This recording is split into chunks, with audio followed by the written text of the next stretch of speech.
Bonjour, aujourd'hui je te propose d'aborder un chapitre extrêmement important car il a de très nombreuses répercussions très concrètes, comme tu pourras le constater dans la suite de cet exposé. Il s'agit du chapitre sur les pourcentages.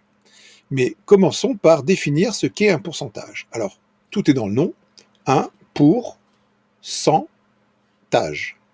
C'est défini comme étant le rapport entre deux grandeurs qui ont la même unité. Donc ce rapport, lui, n'aura pas d'unité. Autrement dit, un pourcentage, qu'est-ce que c'est? Bien, c'est un rapport qui n'a pas d'unité. Alors, voyons ça. C'est un nombre que l'on représente soit par un nombre décimal, soit par une écriture fractionnaire. Exemple, 0,2 ou 0,20. Ça peut s'écrire également 20 divisé par 100. Et 20 divisé par 100, eh bien, on peut l'écrire plus simplement en utilisant le symbole pourcentage qui est ici. Et donc, on écrit 20%. 20%. Alors, il ne faudra pas confondre ce symbole, pourcentage, avec le symbole pour 1000, qui est défini de manière analogue. Au lieu d'être divisé par 100, je divise tout par 1000. Mais ce qui nous intéresse aujourd'hui, ce sont les pourcentages. Donc, comment appliquer un pourcentage? Eh bien, calculer P% d'une valeur donnée grand N, c'est multiplier P par grand N et diviser le produit par 100. Tout simplement. Alors, exemple, calculer 18% de 25 euros, eh bien, ça revient à multiplier 18 par 25 et à diviser le produit par 100, ce qui nous donne 4,5. On n'a plus qu'à conclure, les 18% de 25 euros correspondent à 4,5 euros. Une petite astuce bien utile, observons que P% d'une valeur donnée grand N équivaut à N% d'une valeur petit p. Alors pourquoi? Eh bien tout simplement parce que la multiplication est commutative. Donc multiplier P par N ou N par P, c'est exactement la même chose. Alors selon les cas, il sera plus intéressant de multiplier P par N que de multiplier N par P. Voyons un exemple. Calculer 16% de 25 euros, eh bien ça revient à calculer 25% de 16, ce qui est plus simple. Et 25% de 16, c'est le quart de 16, c'est-à-dire 4. Je n'ai plus qu'à conclure, les 16% de 25 euros correspondent à 4 euros. Et en effet, il est plus facile de diviser 16 par 4 que de multiplier 16 par 25 et de diviser le produit par 100. Les pourcentages remarquables. 10%, c'est 10 divisé par 100, et 10 divisé par 100, eh bien c'est 1 dixième. 20%, c'est 20 divisé par 100, c'est-à-dire 1 cinquième. 25%, c'est 25 divisé par 100, c'est-à-dire 1 quart. 50%, c'est 50 divisé par 100, c'est-à-dire 1 demi. 75%, c'est 75 divisé par 100, c'est-à-dire 3 quarts. Et enfin, 100%, c'est 100 divisé par 100, c'est-à-dire 1. Alors, voyons de manière plus visuelle ce que cela peut représenter. Alors, j'ai un rectangle que je partage en 10 parties égales. Comme ceci, eh bien 10%, ça correspondra à une partie sur les 10, donc 1 dixième. De même, 20%, ce sera 2 dixièmes, c'est-à-dire 1 cinquième. 30%, ça sera 3 dixièmes. 40%, ce sera 4 dixièmes, donc 2 cinquièmes. 50%, mais c'est 50 divisé par 100, donc 5 dixièmes, donc 1 demi. 60%, ce sera 6 dixièmes, donc 3 cinquièmes. 70%, ce sera 7 dixièmes. 80%, ce sera 8 dixièmes, donc 4 cinquièmes. 90%, ça sera 9 dixièmes. Et enfin, 100%, bien entendu, ça sera l'intégralité, c'est-à-dire 1. De même, si on fait ça sur un disque, que l'on partage en 4 parties égales, une partie correspondra au quart, c'est-à-dire 25%. 2 parties représenteront 50%, donc la moitié. 3 parties, donc les 3 quarts, correspondront à 75%. Et enfin, l'intégralité du disque correspondra à 100% du disque, soit la totalité de ce disque. Alors, augmentation de pourcentage. Alors, j'ai une valeur avant l'augmentation, donc 100% de cette valeur. Après l'augmentation, la valeur est passée à 120%. Donc, comment je passe de 100% à 120%? J'ai bien une augmentation de 20%. Et comment j'ai fait pour passer de la valeur initiale à la valeur finale? Eh bien, j'ai multiplié par un coefficient multiplicateur. Et par quoi dois-je multiplier 100 pour obtenir 120? Eh bien, par 1,2. Eh bien, ce coefficient multiplicateur, c'est 1,2. De même, je peux définir ce qu'est une réduction de pourcentage. Alors, j'ai toujours, avant la réduction, 100%, après la réduction, 80%, j'ai donc eu une réduction de 20%. Je passe toujours de la valeur initiale à la valeur finale en multipliant par mon coefficient multiplicateur.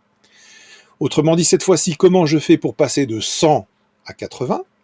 Eh bien, je multiplie par 0,8. Eh bien, 0,8, ça représente le coefficient multiplicateur. Alors, voyons sur un tableau ce que cela peut représenter. Alors, je vais mettre dans la première colonne les pourcentages soit d'augmentation, soit de réduction, et je vais en déduire le coefficient multiplicateur. Bien entendu, l'opération est réversible, c'est-à-dire qu'à partir du coefficient multiplicateur, je peux dire si on a affaire à une réduction ou à une augmentation. Et je peux même préciser la valeur de cette augmentation ou la valeur de cette réduction. Alors commençons. Si j'ai une valeur que j'augmente de 20%, cette valeur passe de 100% à 100% plus 20%, c'est-à-dire 120%. 120 divisé par 100, ça fait 1,2. Donc mon coefficient multiplicateur dans ce cas-là, c'est 1,2. Si j'ai maintenant une réduction de 20%, la valeur initiale va passer de 100% à 100% moins 20%, c'est-à-dire 80%. 80 divisé par 100, c'est égal à 0,8. Donc mon coefficient multiplicateur dans ce cas-là, c'est 0,8. Passons à une augmentation de 250%. Eh bien, tu l'auras compris, la valeur initiale qui était de 100% va passer à 100% plus 250%, c'est-à-dire 350%. Et 350 divisé par 100, ça fait 3,5. Dans ce cas-là, mon coefficient multiplicateur, c'est 3,5. Maintenant, j'ai une baisse de 49%. Donc la valeur initiale passe de 100% à 100% moins 49%, c'est-à-dire 51%. Et donc, dans ce cas-là, le coefficient multiplicateur, c'est 0,51. Une augmentation de 13%, alors maintenant je pense que tu as compris, c'est 100% plus 13%, c'est-à-dire 113%, c'est-à-dire que mon coefficient multiplicateur sera égal à 1,13. Si j'ai une baisse de 8%, ça fera 100% moins 8%, c'est-à-dire 92%. Dans ce cas-là, le coefficient multiplicateur sera égal à 0,92. Enfin, dernier exemple, 5% d'augmentation, ça va faire passer de 100% à 100% plus 5%, c'est-à-dire 105% du prix initial.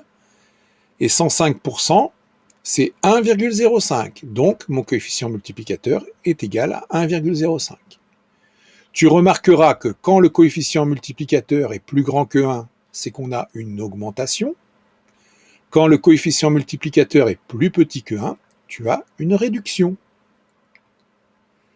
Alors, reprenons notre schéma, valeur initiale, valeur finale. Je passe de l'une à l'autre en multipliant par le coefficient multiplicateur. Ce coefficient multiplicateur, quand il est plus petit que 1, on vient de le voir, nous avons affaire à une réduction. Quand il est plus grand que 1, nous avons affaire à une augmentation. Toujours la même chose, valeur initiale, valeur finale. Je passe de la valeur initiale à la valeur finale en multipliant par le coefficient multiplicateur.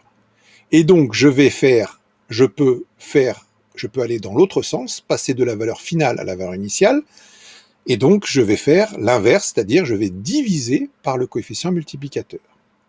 Ce qui va me donner trois égalités qui sont totalement équivalentes. Ainsi, valeur initiale sera égale à valeur finale divisée par le coefficient multiplicateur. Le coefficient multiplicateur, lui, sera égal à la valeur finale divisée par la valeur initiale. Et enfin, la valeur finale sera égale à la valeur initiale multipliée par le coefficient multiplicateur. Alors, si tu as en tête ce petit schéma, il te permettra de résoudre quasiment tous les problèmes. Il te suffira simplement de fixer les données de l'énoncé à l'intérieur de ce petit schéma pour trouver l'élément manquant. Mais voyons comment cela fonctionne. Et nous allons avoir des applications pratiques. Et ces applications pratiques seront données avec les 3 exemples que nous allons commencer à voir. Donc le premier exemple, un article qui coûtait initialement 75 € subit une hausse de 20%. Quel est son nouveau prix? Eh bien, je vais utiliser le schéma précédent. Donc la valeur initiale, 75 €. La valeur finale, c'est ce que je cherche. Je sais que je passe de la valeur initiale à la valeur finale en multipliant par, alors si c'est une hausse de 20%, 100% plus 20%, c'est-à-dire 120%, donc le coefficient multiplicateur sera égal à 1,2. Et je passe de la valeur finale à la valeur initiale en divisant par 1,2. J'écris mes 3 égalités. Valeur initiale 75 égale valeur finale divisée par 1,2. 1,2 égale valeur finale divisée par 75. Et valeur finale égale 75 fois 1,2. Alors, quelle est la formule qui te semble la plus simple pour répondre directement à la question posée? Eh bien, évidemment, c'est la 3e égalité. Donc, j'oublie les 2 premières et je calcule directement. Le nouveau prix est donc 75 fois 1,2, c'est-à-dire 90 €. Passons au deuxième exemple. Un article qui coûtait initialement 105 € subit une baisse de 35%. Quel est son nouveau prix? Alors, toujours le même principe, toujours le même procédé. Valeur initiale 105 €, valeur finale, c'est ce que je cherche. Le coefficient multiplicateur, cette fois-ci, c'est une baisse de 35%. Donc, le nouveau prix sera non pas de 100%, mais 100% moins 35%, c'est-à-dire 65%. Et 65%, c'est égal à 0,65. Donc, mon coefficient multiplicateur, c'est 0,65. Et je passe de la valeur finale à la valeur initiale en divisant par 0,65. J'écris alors mes 3 égalités. 105 égale valeur finale divisée par 0,65. 0,65 égale valeur finale divisée par 105. Et enfin, valeur finale égale 105 fois 0,65. Quelle est la relation que je vais utiliser? Eh bien, je cherche toujours la valeur finale, donc j'utilise la 3e relation. Donc j'oublie les 2 premières. Et je peux conclure, le nouveau prix est donc 105 fois 0,65, c'est-à-dire 68,25 €. Passons au 3e exemple. Un article passe de 60 € à 75 €. Quel est le pourcentage d'augmentation? Même principe, même procédé. La valeur initiale 60 €, la valeur finale 75 €. Et je cherche cette fois-ci mon coefficient multiplicateur. Donc je vais écrire mes 3 égalités. Valeur initiale 60 égale 75 divisé par CM. CM égale 75 divisé par 60. Et enfin, valeur finale, 75 égale 60 fois le coefficient multiplicateur. Alors cette fois-ci, qu'est-ce que je cherche? Eh bien, je cherche le coefficient multiplicateur. Donc je vais oublier la première et la 3e formule pour ne garder que la seconde. Et donc, je peux en déduire que le coefficient multiplicateur vaut 75 sur 60, c'est-à-dire 1,25. 1,25, c'est égal à 125 divisé par 100. Autrement dit, c'est 100% plus 25%. Donc l'augmentation, puisqu'il s'agit bien d'une augmentation, elle peut être quantifiée à 25%.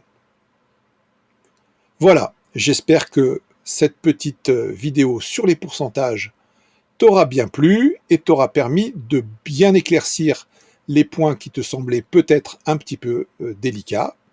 Et je te dis à très bientôt.